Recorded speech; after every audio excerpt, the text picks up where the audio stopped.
নয়। এই দুঃখ, কষ্ট, বিপদ আমাদের কোমরকে সোজা করে, আমাদের পায়ের মাটিকে শক্ত করে। চিল্লায় বলেন ঠিক কিনা? প্রতিকূল পরিবেশে কিভাবে বাঁচতে হয় এই দুঃখ কষ্ট আমাদেরকে শিখায়। এজন্য মুমিন বান্দার বৈশিষ্ট্য হচ্ছে দুঃখ কষ্ট বেদনা জ্বালা এগুলোতে সে আপসেট হয় না, সে হাল ছেড়ে দেয় না, সে ভরসা রাখে একজনের উপর। চিল্লায় বলতে হবে তিনি কে? কারণ মুমিন জানে রাত্রি যত গভীর হয় অন্ধকার তমানিসা ভেদ করে সুবহে সাদিক হয়। মুমিন জানে গর্ভবতী নারীর পেটের ব্যথা যেই দিন বাড়তে থাকে ওই দিনই নতুন মেহমান আগমনের সময় ঘনাতে থাকে।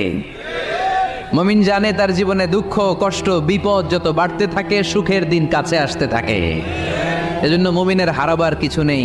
ইন্না মাআল উসরি ইউসরা, ইন্না মাআল উসরি ইউসরা। নবী হে, কষ্টের পরেই আছে আনন্দ।